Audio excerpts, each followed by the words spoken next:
नमस्कार, मैं हूं हरिशंकर व्यास। सेंट्रल हॉल में आपका स्वागत है। भारत के हम लोग चुनावी चकचक से थक गए। जरा सोचें, कितने महीनों से राजनीति और चुनाव के चलते भारत में सब कुछ ठहरा हुआ है।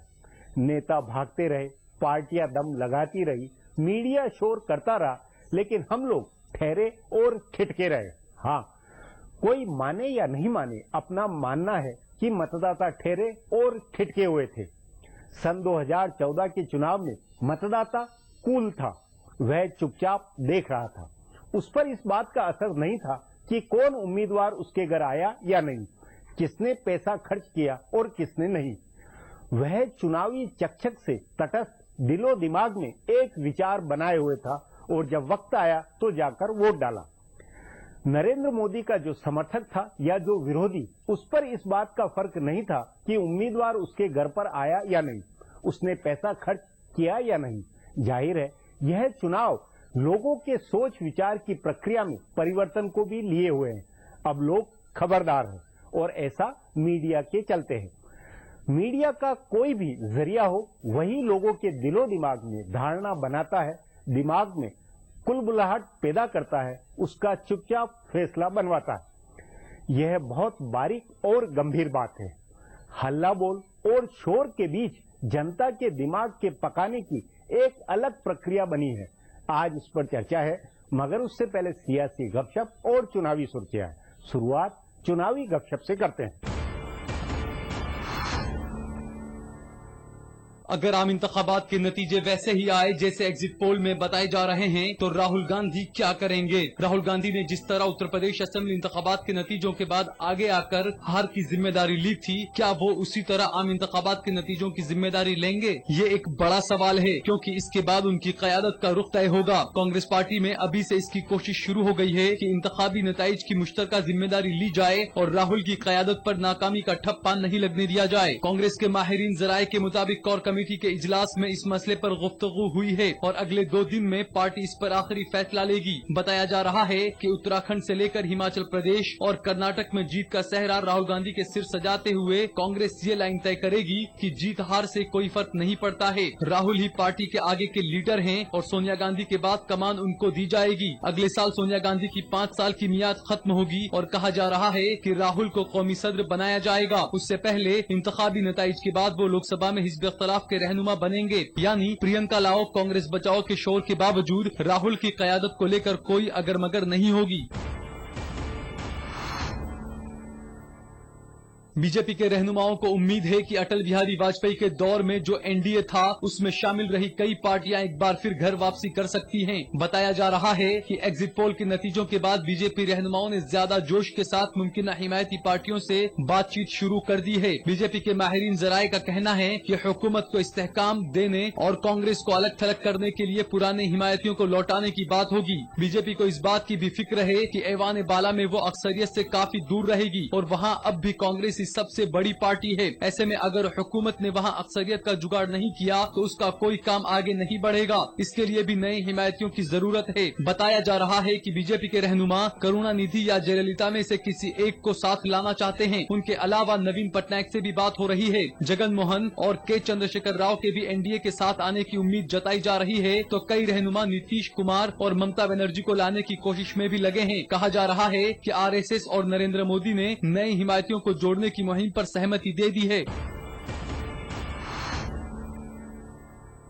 कांग्रेस पार्टी के मीडिया सेल का कामकाज और रहनुमाओं के साथ तालमेल इन दिनों बुरी तरह से बिगड़ा हुआ है। तभी पीर के रोज एग्जिट पोल के नतीजों पर बहस में कांग्रेस रहनुमाओं के हिस्सा लेने या नहीं लेने के मसले पर जबरदस्त कंफ्यूजन हुआ। कांग्रेस तर्जुमान डॉक्टर शकील अहमद ने प्रेस कॉन्फ्रेंस करके कहा कि 2004 और 2009 में ओपिनियन पोल और एग्जिट पोल के नतीजे गलत साबित हुए थे, इसीलिए इस बार कांग्रेस का कोई लीडर एग्जिट पोल को लेकर टेलीविजन पर होने वाली बहस में हिस्सा नहीं लेगा। लेकिन कांग्रेस के कई रहनुमा अलग अलग चैनलों पर बहस में हिस्सा लेने पहुँच गए। गए। कांग्रेस के सीनियर रहनुमा मणिशंकर अय्यर कई चैनलों पर मौजूद रहे। उन्होंने एग्जिट पोल के आदात पर सवाल उठाए और बहस में हिस्सा लिया। इसी तरह कांग्रेस के तर्जुमान रणदीप सुरजेवाला और मरकजी वजीर गुलाम नबी आजाद ने भी एग्जिट पोल को लेकर मीडिया से बात की। कांग्रेस के तर्जुमान रहे राशिद अलवी और पार्टी के गैर ऐलानशुदा तर्जुमान पूनावाला भाइयों ने भी टेलीविजन चैनलों पर बहस में हिस्सा लिया। कांग्रेस के माहिरीन जराये का कहना था कि पार्टी के आला रहनुमाओं ने ये तय किया था कि एग्जिट पोल की बहस में हिस्सा नहीं लेना है, लेकिन मीडिया सेल ने कायदे से इसकी इत्तला सभी कायदीन को नहीं दी। कांग्रेस के कुछ रहनुमा सफाई में ये भी कह रहे हैं कि मणिशंकर अय्यर को कोई नहीं समझा सकता है और तहसीन व शहजाद पूनावाला ऐलानशुदा तर्जुमान नहीं है, जबकि बाकी रहनुमाओं ने सिर्फ बाइट दी है। अब आज की चुनावी सुर्खियां हैं, ये लीक से कुछ हटकर है। इनसे देश के चुनावी मूड को बूझ सकेंगे। कांग्रेस पार्टी ने आज वाज़ेह कर दिया है कि अगर लोकसभा इलेक्शन के नतीजे कांग्रेस के लिए अच्छे नहीं होते हैं तो उसकी जिम्मेदारी पार्टी के नायब सदर राहुल गांधी की नहीं होगी। पार्टी के सीनियर रहनुमा और मरकजी वजीर कमलनाथ ने कहा है कि अगर नतीजे खराब आते हैं तो इससे राहुल की क़यादत की सलाहियत पर सवाल नहीं उठता है। कमलनाथ ने कहा कि राहुल गांधी कभी भी यूपीए हुकूमत का हिस्सा नहीं रहे थे। उन्होंने कहा कि वजीर आजम मनमोहन सिंह की हुकूमत ने काफी अच्छा काम किया है, लेकिन पार्टी और हुकूमत इन कामयाबियों को अच्छे तरीके से लोगों तक नहीं पहुंचा सकी। उन्होंने कहा कि जो भी नतीजे होंगे वो इस बात का इशारा है कि लोगों ने यूपीए हुकूमत के कामकाज को किस तरीके से देखा, लेकिन ये कहना ठीक नहीं है कि 10 साल में हुकूमत ने कोई काम ही नहीं किया है। दूसरी जानिब बीजेपी ने कहा है कि सोनिया और राहुल गांधी को बचाने के लिए कांग्रेस मनमोहन सिंह की तरह का कोई बलि का बकरा तलाश कर लेगी। भारतीय जनता पार्टी के सीनियर रहनुमा अरुण जेटली ने वजीर आजम मनमोहन सिंह की तारीफ की है। वाज़ेह रहे बीजेपी ने पूरे इलेक्शन में मनमोहन सिंह पर सख्त तनकीद की थी, लेकिन एग्जिट पोल के नतीजों में बीजेपी और उनकी क़यादत वाले एनडीए को मुकम्मल अक्सरियत मिलने की पेशेन गोई के एक दिन के बाद जेटली ने मनमोहन सिंह की तारीफ करते हुए कहा कि वो बहुत समझदार रहनुमा है। उन्होंने कहा कि मनमोहन सिंह की शख्सी वफादारी हमेशा शक व शुबहा से अलग रही है। जेटली ने कहा कि वजीर आजम हर मसले पर अच्छी समझ रखते थे और अपने सामने लाए जाने वाले मजमून पर पूरी तैयारी के साथ बात करते थे। जेटली ने हालांकि ये जरूर कहा कि मनमोहन सिंह कांग्रेस सरबराह के मुंतखब हुए वजीर आजम थे, इसलिए उनको कुछ हद में काम करना पड़ा है, लेकिन वो पूरी ईमानदारी और वकार के साथ रुखसत हो रहे हैं। 16वीं लोकसभा के इलेक्शन के आखिरी दौर की पोलिंग खत्म होने और एग्जिट पोल में मुकम्मल अक्सरियत मिलने की पेशेनगोई के बाद बीजेपी में सियासी सरगर्मियां तेज हो गई हैं। भारतीय जनता पार्टी के साबिक सदर नितिन गडकरी ने आज पार्टी के सीनियर रहनुमा लाल कृष्ण आडवाणी से मुलाकात की। बीजेपी सदर राजनाथ सिंह ने गुज़िश्ता लोकसभा में हिज़्ब इख्तिलाफ की रहनुमा रह चुकी सुषमा स्वराज से मुलाकात की। बताया जा रहा है कि नरेंद्र मोदी ने भी राजनाथ सिंह और दिगर लीडरान से तबादला ख्याल किया है। इससे पहले पीर को नरेंद्र मोदी ने साबिक स्पीकर पीए संगमा नितिन गडकरी और छत्तीसगढ़ के वजीर आला रमन सिंह से मुलाकात की थी। इलेक्शन के आखिरी मरहले के बाद टेलीविजन चैनलों पर दिखाए गए एग्जिट पोल के नताइज पर भारतीय जनता पार्टी ने इत्मीनान का इजहार किया है। पार्टी के सीनियर रहनुमा अमित शाह ने कहा है कि बीजेपी के अकेले 250 से 207 सीटें आएंगी और एनडीए की सीटों की तादाद 305 या उससे भी ज्यादा हो सकती है। उन्होंने ये भी कहा कि इसके बावजूद अगर कोई पार्टी एनडीए में शामिल होना चाहती है तो उसका इस्तकबाल होगा। दूसरी जानिब कांग्रेस ने इन नताइज को मुस्तरद कर दिया है। दिग्विजय सिंह ने ट्विटर पर लिखा है कि 80 करोड़ वोटरों वाले मुल्क में कुछ लाख लोगों के नमूने सर्वे की बुनियाद पर नतीजे कैसे बताए जा सकते हैं। डॉक्टर शकील अहमद ने भी एग्जिट पोल की पेशेनगोई को मुस्तरद करते हुए कहा है कि 2004 और 2009 में भी नतीजे इसके बरक्स आए थे। बिहार के वजीर आला नीतीश कुमार और समाजवादी पार्टी रहनुमा नरेश अग्रवाल ने भी इन नताइज को मुस्तरद किया है।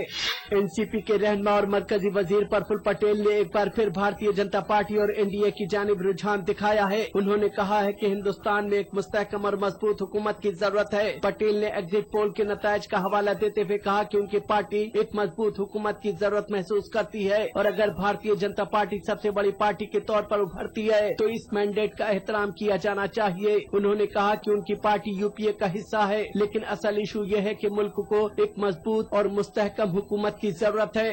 अमेरिकी सदर बराक ओबामा ने कहा है कि हिंदुस्तान में जो भी नई हुकूमत तश्कील पाएगी, अमेरिकी इंतजामिया उसके साथ काम करने के लिए पूरी तरह से तैयार तैयार है। बीजेपी की हुकूमत बनने और नरेंद्र मोदी के वजीर आजम बनने की कयास आराइयों के बीच ओबामा का ये बयान काफी अहम माना जा रहा है। ओबामा ने पुरअमन तरीके से इलेक्शन खत्म होने पर हिंदुस्तान के लोगों को मुबारकबाद देते हुए कहा था कि वो नई हुकूमत बनने और उसके साथ काम करने का इंतजार कर रहे हैं। बीजेपी ने उसके इस बयान का इस्तकबाल किया है। बीजेपी तर्जमान प्रकाश जावड़ेकर ने कहा है कि ओबामा के इस बयान से हवा का रुख जाहिर होता है। उन्होंने कहा कि दुनिया के तमाम जमहूरी ममालिक हिंदुस्तान की नई हुकूमत के साथ यकीनी तौर पर ताउन करेंगे। फिलहाल अब एक ब्रेक है, फिर खुलासा होगा।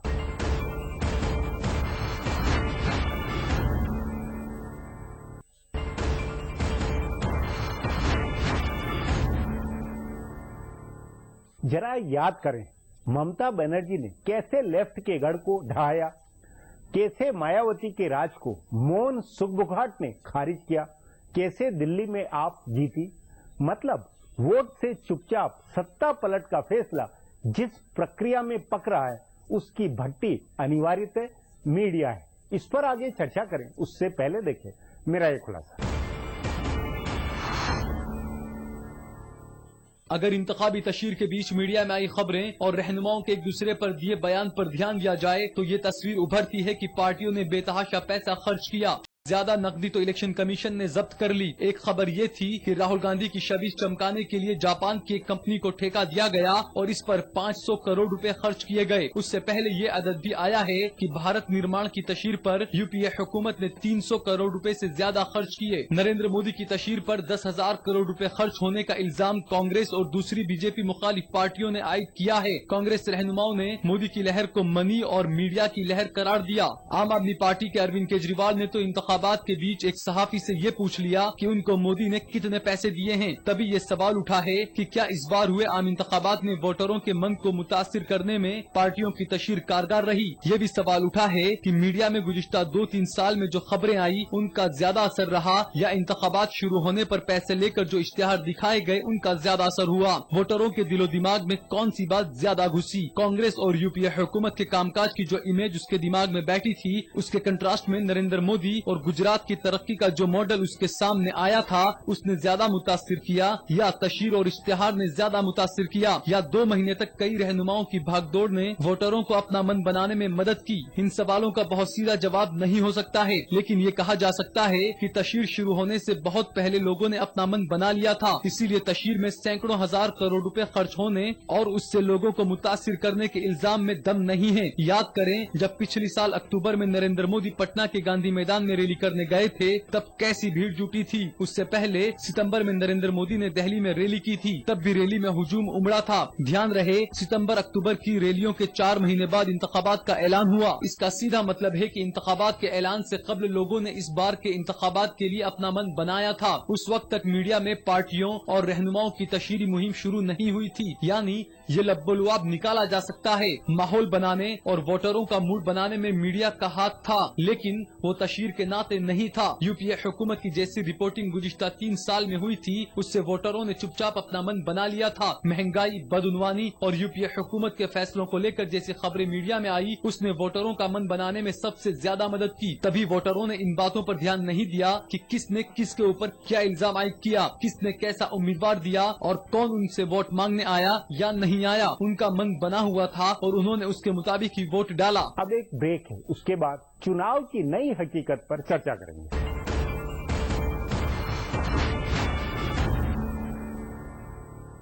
रोजाना शाम 7 बजे और सुबह 7:30 बजे सिर्फ ईटीवी उर्दू पर।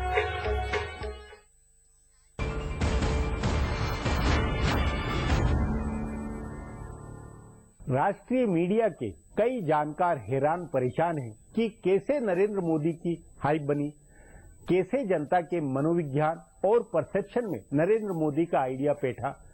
अब ये बात बहुत फालतू है कि खरीदे हुए मीडिया ने हवा बनाई या कारपोरेट ने हवा बनाई। वजह कुछ अलग ही है।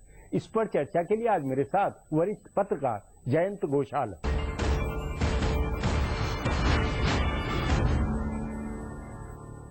जयंत जी, आपका अनुभव है कि वामपंथियों के गढ़ के अंदर ममता बनर्जी ने अपनी हवा बनाई, वो हवा कैसे बनी लोगों के बीच में कि इतना पुराना राज वामपंथियों का खत्म हुआ और अब ममता बनर्जी इतनी अच्छी जनता के बीच में संवाद बनाने वाली अच्छी कम्युनिकेटर है, उसके बावजूद नरेंद्र मोदी का पश्चिम बंगाल की जनता के बीच में हल्ला हुआ।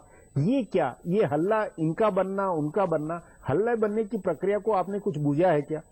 देखिए, नरेंद्र मोदी जी का इस बार जो हल्ला बोल रहे हैं उसमें मुझे लगता है कि नरेंद्र मोदी जी जैसे एक क्षेत्र का वो रिसर्च करते हैं और समझते हैं, सिर्फ रिसर्च नहीं, वो अपना अंडरस्टैंडिंग है, वो किसी का नहीं है। क्योंकि मैं बंगाल के पॉलिटिक्स मतलब बहुत नजदीक से बहुत कवर करता हूं, इसीलिए मैं आपको कह रहा हूं।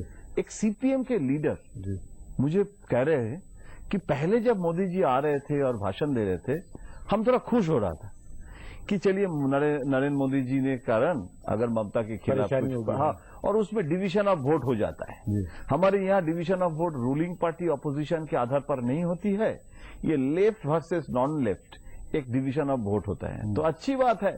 जैसे यूपी में कांग्रेस की हालत खराब हो गया है, ये मुलायम और ये पोलराइजेशन, यहाँ भी नरेंद्र मोदी के कारण ममता का नुकसान हो जाएगा और सीपीएम का थोड़ा बढ़ेगा।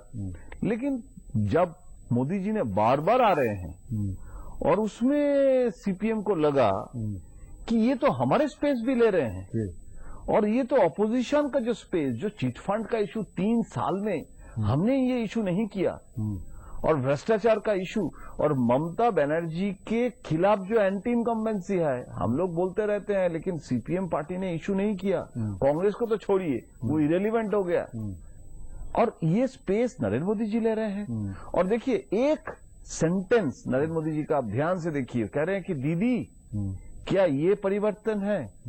हम तो अभी बंगाल में आके देख रहे हैं कि आप परिवर्तित हो गए हैं और बंगाल का कोई परिवर्तन नहीं हुआ, जॉब नहीं मिला, पॉवर्टी है। आपके अनुसार ये बात बांग्ला भाषी और बिल्कुल इंटीरियर के आम बांग्ला भाषियों में, जो कि झारखंड से सटे हुए जो सीटें हैं पश्चिम बंगाल की, वहां असर कैसे हुआ? क्योंकि एक हिंदी में भाषण एक दूर, वहां मीडिया के जरिए हुआ, अखबार के जरिए हुआ या टीवी चैनल के जरिए हुआ, जो लोगों के दिमाग, दिलो दिमाग में छूने का काम कैसे होता, भले ममता बनर्जी हो या भले वो उसको समझे। देखिए, नरेंद्र मोदी जी का इस बार मैंने जो देखा है उसमें वो कैलकुलेशन, मैथमेटिक्स कि ये करने से ममता हमारे चुनाव के बाद नहीं आ सकता है या आ सकते हैं, ये जो बहुत सारे बीजेपी लीडर के भी मन में है कि एनडीए के बारे में सोचना चाहिए।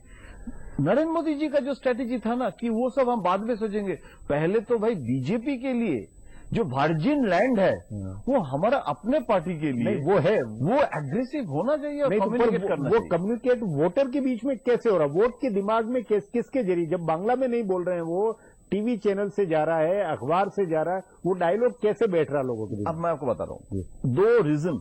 अब सिंपल बात है, एक है जैसे हम लोग बंगाली है लेकिन साउथ इंडिया में हिंदी के बारे में एक साइकोलॉजिकल ब्लॉक है, उसका भी हिस्ट्री है, उसमें मैं नहीं जा रहा हूं। लेकिन बंगाल के लोग, thanks to Bollywood, thanks to हमारे हिस्ट्री, हम लोग हिंदी में हमारा कोई समस्या नहीं है। मतलब वहां पे वेंकैया नायडू का जरूरत नहीं होता, वहां बात पहुंच जाती है दिमाग में, ट्रांसलेशन का जरूरत नहीं होता है, तो डायरेक्ट हिंदी में जो बात कर रहे हैं शायद वो इंग्लिश से ज्यादा हिंदी में बंगाली कनेक्टेड होते हैं। उस नाते आपके अनुसार जो कम्युनिकेशन हुआ नरेंद्र मोदी का, या इस चुनाव के अंदर जो लोगों के बीच में दिलो दिमाग में जो बात बैठी, जो कुछ हुआ, उसके पीछे आप 2-3 साल की लगातार कोशिश थी या हालात थे, या सचमुच में बोलने का अंदाज नरेंद्र मोदी का वो ज्यादा निर्णायक था? मोदी जी को आप जो कह रहे हैं कि मोदी जी को जो कम्युनिकेशन है ना, वो बहुत स्ट्रेट और सीधी मतलब बात करते हैं और वो दीदी को जैसे एड्रेस कर रहे हैं, वो आम जनता के मन में एकदम डायरेक्ट जा रहे हैं कि दीदी आप हमें जेल में भेजने की कोशिश कर रहे हैं, हम जेल जाने के लिए तैयार है, क्योंकि बांग्ला भाषा सीख लेंगे जेल में जाके, क्योंकि बहुत मिठास है ये भाषा में। अब बोलिए बंगाली जो है ये सुन के उनको क्या रिएक्शन होगा? मतलब भाषण, और भाषण में भले हिंदी में बोले लेकिन उसका असर भाषण का बहुत बड़ा रोल होता है, बहुत रोल होता है। और देखिए, एक चीज हम भूल गए थे बोलने के लिए, जैसे एक प्राइमरी स्कूल टीचर लेके भ्रष्टाचार हुआ है बंगाल में, आपको पता नहीं है, हम दिल्ली में रहते हैं, हम ही भूल गए थे। नरेंद्र मोदी जी वहां जाके प्राइमरी टीचर का जो भ्रष्टाचार हुआ है उसके ऊपर जिक्र किया और इंक्वायरी डिमांड किया, जो दिल्ली में नेशनल इशू के साथ कोई मतलब नहीं रखता। लेकिन वो बंगाल में ऐसे आंध्र में जा रहे हैं, आंध्र का इशू ले रहे हैं, तमिलनाडु में जाके तमिलनाडु का इशू ले रहे हैं, तो बंगाल में वो जो लोकल इशू है वो सुपर हिट हो गया है। उसके मुकाबले में बाकी जो उनके विरोधी है वो कम्युनिकेशन, वो इशू को इस तरह आइडेंटिफाइड करके भले राहुल गांधी क्या कांग्रेस ने अधीर चौधरी स्टेट यूनिट है, अभी तक स्टेट यूनिट ने वो प्राइमरी टीचर के मुद्दे में कोई मूवमेंट कर सकते थे ना, किसी ने तो मना नहीं किया कि नरेंद्र मोदी आके वो बोलेंगे तब तक आप लोग इंतजार करो, तब तक कोई एम्बार्गो तो नहीं दिया था, तो वो लोग क्यों नहीं किया? ये नरेंद्र मोदी एक पैन इंडियन कैरेक्टर दिखा रहे हैं, लेकिन विद द लोकल क्षेत्रीय जो आइडेंटिटी है उसको भी अलग से पैकेज कर रहे हैं, रैली में जा रहे हैं। मतलब उस नाते नहीं करेंगे तो कौन करेंगे? मतलब उस नाते अलग अलग क्षेत्र, अलग अलग इलाके, अलग अलग वर्ग के हिसाब से आप रणनीति बना के चीजों को, इशू को कम्युनिकेट करें तो ज्यादा इफेक्टिवली और ज्यादा गहरा मार पड़ती है। एग्जैक्टली, और वही हुआ है। मतलब देखिए, वो यूपी में नेक्स्ट डे यूपी में वाराणसी में जा रहे हैं, लेकिन रात तक वो बंगाल में थे, तो वो वाराणसी का जिक्र तो बंगाल में नहीं कर रहे ना, और वो कंप्लीटली लगता है कि बंगाल के इशू में एकदम कंप्लीटली वो हो गए। तो रात में 12 बजे गांधीनगर पहुंच के नेक्स्ट डे सुबह जब वाराणसी जा रहे हैं तो बंगाल भूल गए। तो ये मुझे लगता है कि इसमें एक बहुत स्ट्रैटेजी है और वो एक स्पॉन्टेनिटी है। देखिए, अगर स्ट्रैटेजी जो है ना वो अगर आपको नेचुरल नहीं है, आपके पीछे पीछे रिसर्च टीम जा रहे हैं और प्रॉम्प्ट कर रहे हैं ड्रामा जैसे, ऐसे तो नहीं है ना, एक स्पॉन्टेनिटी है के स्पीच में। वो एक बड़ी खूबी है, उसका बड़ा योगदान रहा है, बहुत बड़ा योगदान। बंगाल के लोग नरेंद्र मोदी को विकल्प मानना शुरू किया है, ये उनके, और ये अनहोनी बात थी, अप्रत्याशित, सोच नहीं सकते थे, ये कोई सोच नहीं सकते। श्यामा प्रसाद मुखर्जी ने भाजपा बनाया, उसके बाद अभी तक बीजेपी के कोई नेता वो स्पेस नहीं दे पाया जो नरेंद्र मोदी जी ने बंगाल में जाके ले लिए। ये जैन की बातचीत को यही समाप्त करेंगे। प्रोग्राम में आने के लिए बहुत बहुत धन्यवाद। हमारा प्रोग्राम अब यही खत्म होता है, मुझे इजाजत दीजिए, कल फिर मिलेंगे इसी चैनल पर, इसी समय।